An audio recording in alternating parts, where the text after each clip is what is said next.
More on the return to office issues and the end of the iPod era. This is MacVoices.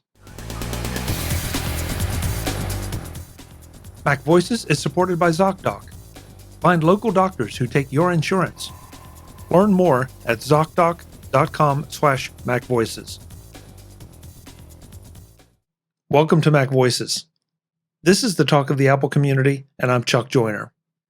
This is part 2 in a 3-part MacVoices live conversation with our panel. This time around, we're continuing a discussion of return to office issues, sparked by the resignation of one of Apple's high visibility employees. We also take a look at the end of the iPod era. Let's go back and let the panel do the talking. Frank, before you say anything, I want to welcome Guy Serle in. For folks who don't know him, he's now hanging out at the bottom of my screen. I'm not sure where he is on your screen. I don't even know where I am. Depending on what mic he's using. Yeah, so good to have you, Guy.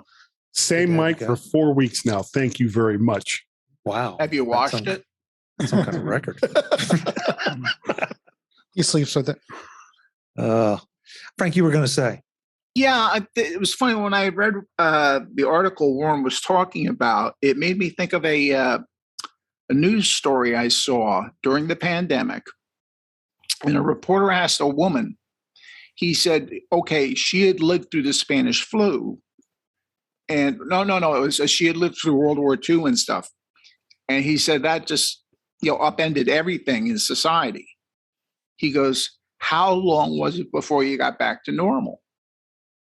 And she responded, what do you mean get back to normal? We never got back to normal. She goes, the life you're living now that you think is normal is what we came back to. Before the war, women weren't working in metal shops and building airplanes. They weren't doing all of this stuff. It becomes a paradigm shift. And it's sort of, when Warren started telling me that, I started thinking, whether you work from home, unless you physically have to be at a place where you have to rivet something, at the end of the day, you're still going to be measured by, did you accomplish what you were paid for? And if you didn't accomplish with what you were paid for, whether you're in the building or you're out of the building, you're out of work. But if two people accomplish what they are supposed to do and are equal, and there's personality, you get ahead not just by doing the work you're supposed to do, but you get ahead by clicking with people that are who could promote you up. And clicking with people is hard. Believe me, I know it's hard to over telecommuting over Zoom meetings and over chat. True. To click with people. Whereas if you're in an office, and you are, sitting at a table in the office with coffee, that's different. So, I mean, again, in a world where if one was telecommuting and the other one was in the office and that supervisor was in the office too, and they both produced the exact same, if they were equally matched in almost every, department, I think you would win out if you were in the office person. I know you would because you clicked. Will that work in the new paradigm? That may not be as important in the new paradigm. Well, that's thing. I mean, I hear what you're saying, Warren, but I'm not. If that's the case, then that's max of favoritism. Okay, if Frank think if it was you, and you became friendly with somebody who was, in working on your team, compared to somebody who, Dave, who's out in the telecommuting and he does really well and about the same, it's favoritism, but that's not favoritism. That's personality, and company culture is part of it. Well, company culture, yes, but that's still favoritism. I mean, if David and I are producing, if we both have the same job and we're producing the same thing, and one of us is getting promoted, because we have we're at one location versus another, then there's something out of whack. David, you wanted to get in on this. Yeah. So first off, as far as people working whether it be remote or in the office. I mean, going back when the pandemic started, a lot of companies have had extreme success with people working from home and being productive. Yeah. Companies have had major profits that were happening over the last 2 years since the pandemic started. So, and to the point of that, I don't think there's any problem with people working from home and not being productive because they are productive. They don't get bothered. They can get their job done. They can get things done. Companies' cultures these days, they still want that face-to-face interaction. That's where a lot of companies are really pushing. They want to get that back, but we're still getting step backs because we keep having outbreaks. We keep having the same issues, but companies are also adapting the fact that they also have the capabilities of creating hybrid technologies, working from not only from home, but also in the office. A lot of companies are setting up hybrid type rooms, so they can work seamlessly in both ways. I witnessed it firsthand where the meeting was going on today, and some people were at home and some people were in the office, and they were doing a presentation, and it went great because they were able to do it. The other point I was going to make is the fact that I think a lot of there are also companies taking advantage of employees and seeing the fact that if they see that a company wants everybody to come back 100%, and then this other company is doing things 100% remote, they're trying to poach these employees. They have this secondhand, third-hand knowledge that their company is actually doing things like, you have to work from home, work in the office 3 to 4 days a week, whereas this company is saying, okay, we're 100% remote, and it's enticing people who do like working from home to potentially leave their careers from their current employer and moving on to someplace else. I think that's happening. I'm starting to hear those stories more and more. But David, I think I object to the word poach because try to get them to come to their company. Yeah, I mean, because I know I've seen that where somebody at a company I work for, and hypothetically, says, I don't want to come back. And you have to come back. And then somebody says, well, you know what, we'll pay you as much, maybe more, maybe less, and we'll give you what you want. That's the nature of recruiting somebody away from a competitor, or recruiting somebody that you want to get under your roof. Right. That happens all the time. That happens all the time. Where they're off.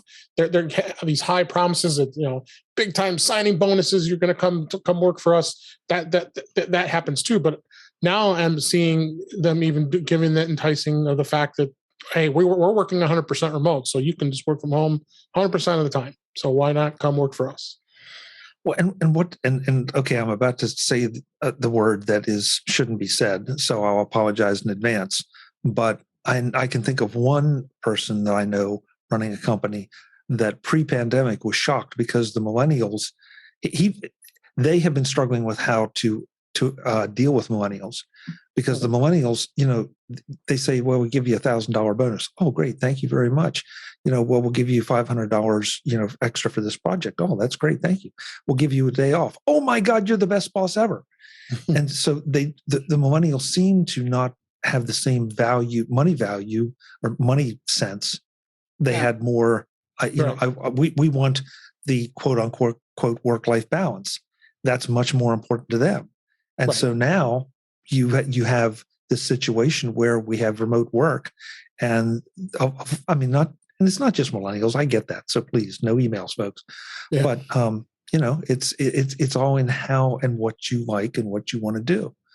And I mean, I can argue it both ways, because I think there's definitely some value. There is a lot of value into getting together in person, but because of the collaboration aspect and the random interactions.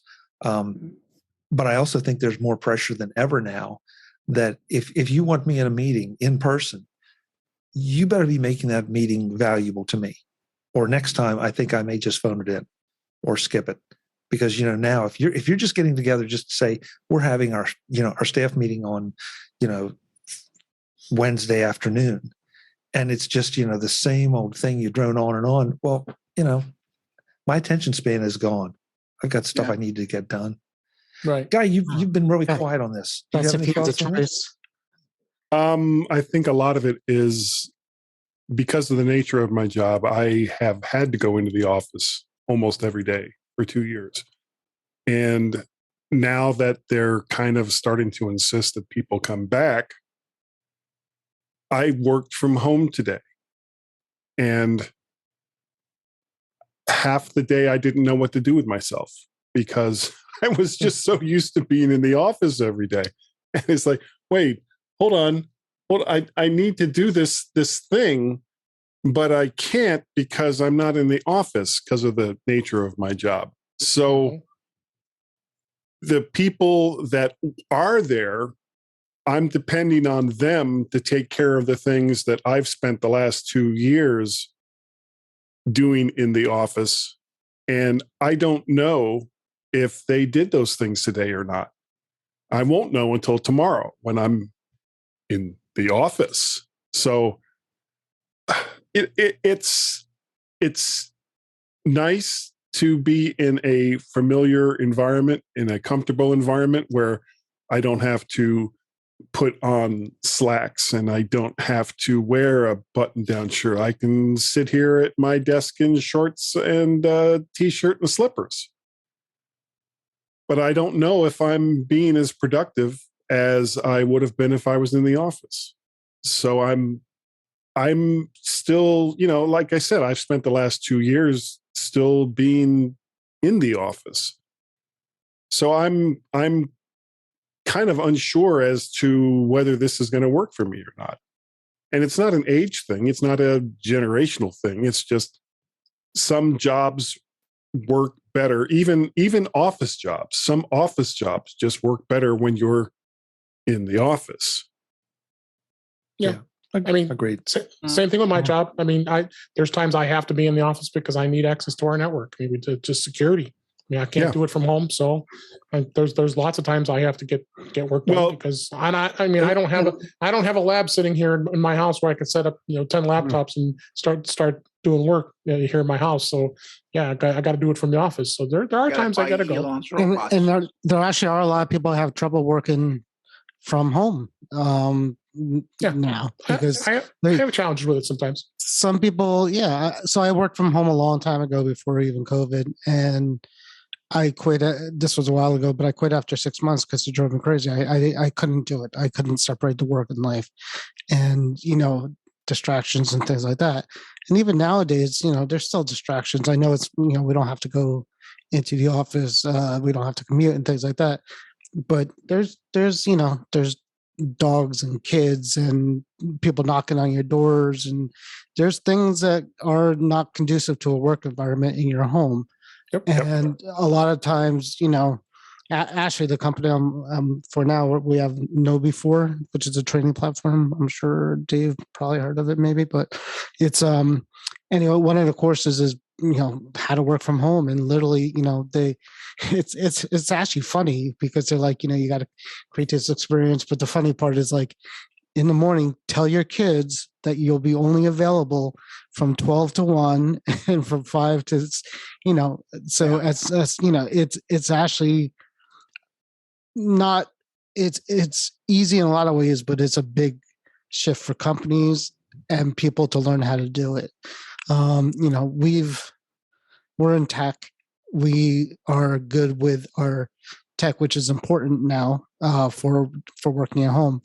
But believe me, my in-laws and people who called me, obviously, for the help desk, they're in hell a lot of times because they can't figure out how to fix their computers or their phone's not working, and it's a lot harder to get that resolved than it is if you're in the office. Yeah.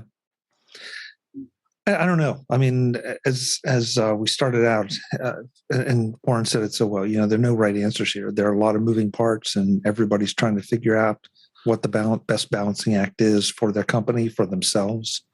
So if you have thoughts, folks, we'd love to hear them. Because the challenging thing is, I think that no matter what your position is, you can find other people to support it and other people to tear it down. That this works for me, but it absolutely doesn't work for me. That works for me, but it absolutely doesn't work for me. I talk to people is different. Yeah, I talk to people in the same company, and they say, yeah, it's working great. Our employees are happy and we're getting stuff done. And you talk to another person in the same company and, oh, it's terrible. Our service is down, our productivity is down. And it's like, well, okay, so how are you, are you guys sharing measurements? I mean, have you really figured this out? This edition of Mac Voices is supported by Zocdoc. Find local doctors who take your insurance.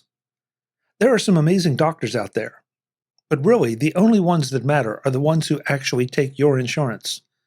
With Zocdoc, you can focus on doctors who are in-network, putting you on the path to seeing the doctors who are right for you. No more wasting time hunting down Aunt Shirley's cash-only chiropractor or the dentist your coworker recommended who's out of your network. Zocdoc is a free app that shows you doctors who are patient-reviewed, take your insurance, and are available when you need them. Read up on local doctors, get verified patient reviews, and see what other real humans had to say about their visit. So when you walk into that doctor's office, you're set up to see someone in your network who gets you. Find the doctor that is right for you and book an appointment that works for your schedule. After all, you are the patient. Go to Zocdoc.com/MacVoices and download the Zocdoc app for free. Then start your search for a top-rated doctor today. Many are available within 24 hours. That's Zocdoc, ZocDoc.com/MacVoices. Zocdoc.com/MacVoices. Thanks to Zocdoc for supporting Mac Voices. And I'm not going to side with this guy who quit. I'm going to side probably with Apple. It's their business. It's their decisions. And, they sat down, the executive sat down and said, listen, what's better for us as a company? And somebody said, I think it's better that we get back together, and there must be reasons. I don't think they're just saying that for the heck of it. I think they looked at something and said, we saw better results in this kind of area when people were here in the office. But I find it really strange with Apple because, as I recall, correct me if I'm wrong, excuse me, when they opened up the spaceship, wasn't one of the biggest complaints is it was too open, that people couldn't get things done because they were getting disrupted all the time? Yeah, I think they put walls up afterwards. And and people were walking into them. Yeah. Yeah, the glass walls. The glass walls goes say just one half dozen of the other. Yeah. No, I mean, you're right. There's no question that there are distractions at home. There are also distractions in the office. Sure. But for some reason they seem to be more acceptable in the office. I don't know. Well, Webb had a number of because you're being watched. Well, yeah. Webb had a number of great comments, and I want to rip through them here real quick because he's right. It says it's been my experience that remote work is not completely effective when it does come to ad hoc interactions and meetings, and I agree with that, Webb. But as I said before, I think the challenge is to make sure that those in-person things are productive and not just routine. But as an employer, I get to make the work rules. I have others I am accountable to, my customers and stockholders. Absolutely right. Now, I do agree that in some circumstances, I like work from home just so I can put my head down and get stuff done. And yep, you're absolutely right, Webb. And that's where I think for the right people, I think that's what has happened. And they've come to like it. That maybe they don't have kids or dogs or and anything else that are distracting them. So, yeah, to customers and stockholders. Yep, good discussions, guys. Yep. Next story, I just threw it in the chat, is the discontinuance of the iPod Touch, which sort of brings to end an era that we've all lived through and watched evolve. And I can't say that I disagree with Apple because now, when was the last time you saw an iPod Touch in the wild? Yeah. I don't understand. And let's remember that the era of the iPad ended 10 years ago. iPod. The iPod Touch. Sorry, yeah, iPod era. The iPod Touch isn't really an iPod. It's like an iPhone Lite because it's got apps and it's running iOS and all the rest of that. So the end of the iPod really came when they stopped selling music players. To me, it was basically the iPod Touch and a Google Voice phone number gave you a Wi-Fi telephone. So there was a lot of things that you could do with an iPod Touch that an iPod just wasn't capable of doing. It just didn't have the interface for it. So the fact that they've eliminated the iPod Touch, I don't think is really that much of an end of an era as it is. It's okay. Well, if you want the same functionality, go out and get an iPhone SE. Yeah. Well, who walks around now carrying a Walkman? And it's like, because I was watching YouTube today, and there were some people that were bemoaning that this was going on. And you could see it was almost like a grieving process, that part of an era was ending. And I kept thinking, well, I don't see anybody getting that way about their Walkman or disc players or, that's gone. And we've accepted that. They did. They did like them at those times until the iPod came along, and then the iPod just took charge of a music player when it first came out in 2001. It was the hot thing, but it was very new in its place. But as it evolved, and then they came out the shuffle, and then the iPod Touch. It's first. I mean, I owned the first gen iPod Touch. I remember it was the greatest thing in the world. I didn't have an iPhone yet at that point when that came out. So us always having our big drives full of MP3s and being able to have all of our music in our pocket, that was always the big thing. But iPods will live on, and it'll be part of Apple's way, just by having an iPhone or any place else that you can listen to music portable now. I mean, everybody has their iPhone, so it's just right. Like I said, it's pointless to have an iPod Touch at this point. And the parents are buying kids, they're buying the cheap iPhones. Yeah, I mean, exactly. It was funny. I remember when the iPod came out, Law and Order had just come on, and their opening shot on one show was two guys come out of the canteen on the Staten Island ferry, and the one guy looks at the other. He goes, 1,000 songs in your pocket? You don't even know 1,000 songs. And look what we got now. We're in the millions. But I guess, and we don't even own them. It's all just rented. Right. But I guess I look at it as just, okay, it's part of the evolution as to where we got. I mean, because when Steve introduced the iPhone, it was an iPod and an internet device. It was an internet device, an iPod, and a phone. Right. Three new devices is what he kept repeating that in the presentation. It is an iPod. He said music player, I think. Music player. Yeah. Yeah. But the iPod was right in there pitching. So it got us all addicted to having that music, whether it was streaming, which we have now, but you could put that 1,000 songs in your pocket. And so and at that time, not a lot of people necessarily owned 1,000 songs, depending on how big a music person you were. So, that was one of the hooks to buy an iPhone. Yeah. Now you had the phone, and you didn't have to carry two devices. Now you got it all built into one. Right. So, it was a fantastic device. I still have a bunch of them, of different generations. But, is there any reason for me to use them now when I have the phone with me 99.9% of the time? No. So still have the connectors. What was that guy? The connectors. iPod Nano. It's not. Yep. I mean, the problem with the iPod Touch is. And here you go. 30-pin connector. There we go. Oh God. There you go. I got that iPad right there. 30-pin connector. The problem with the iPod Touch was that they always just made kind of like an entry-level model. I mean, imagine an iPhone 13 Pro Max without a phone. Would you want that? Maybe. Brett in the chat room says the music app on the original iPhone was called iPod, wasn't it? I don't think so. The music app?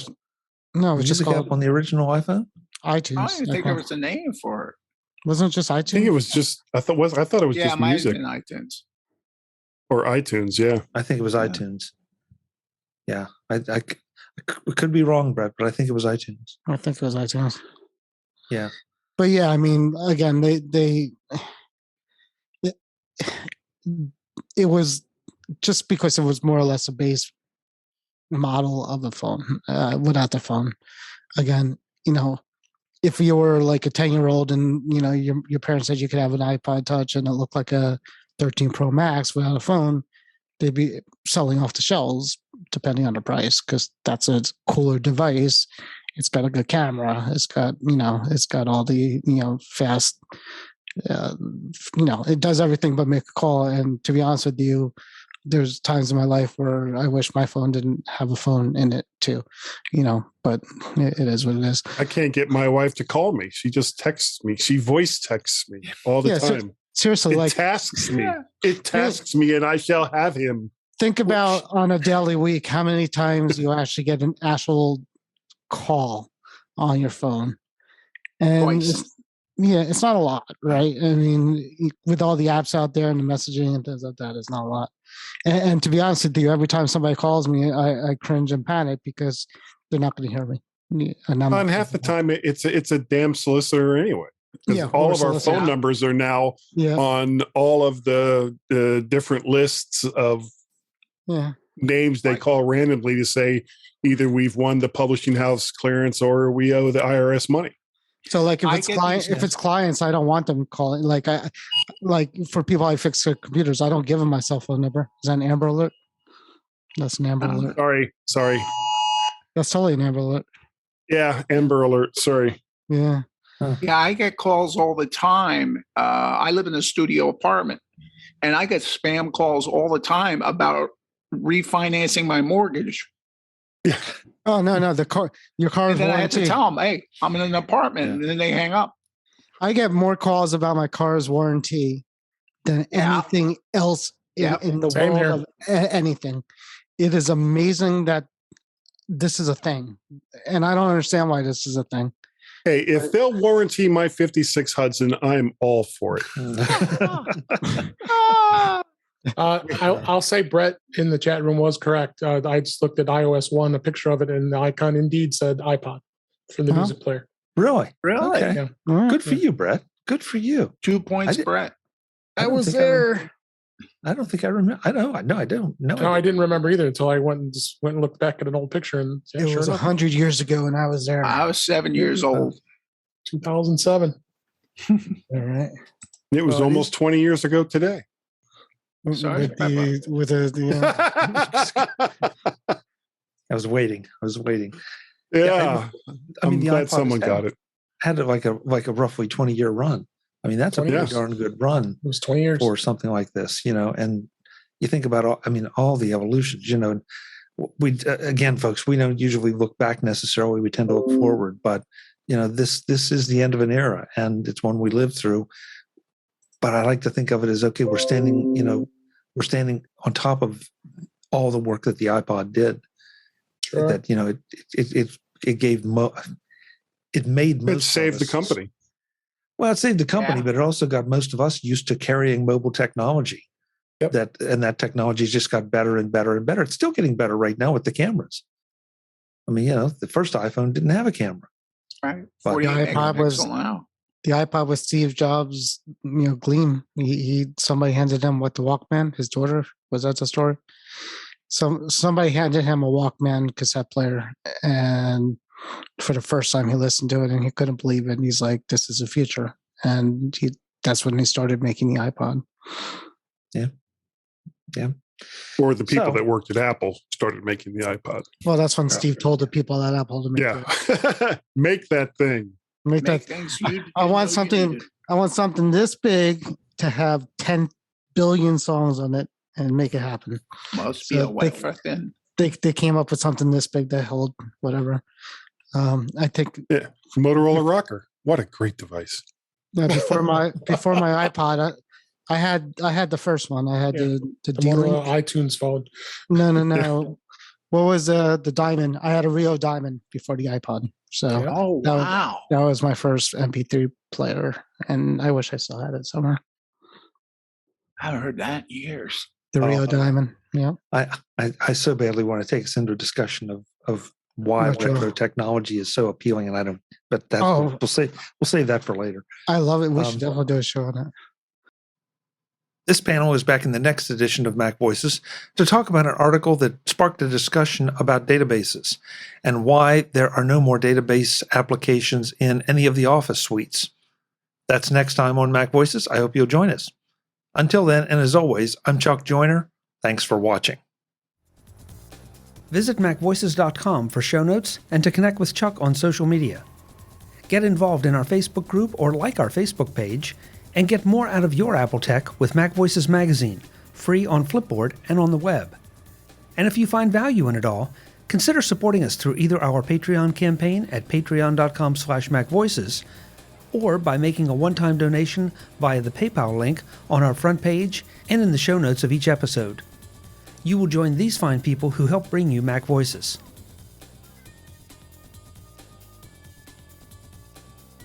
Advertising handled by Backbeat Media at backbeatmedia.com. Bandwidth provided by CacheFly at cachefly.com.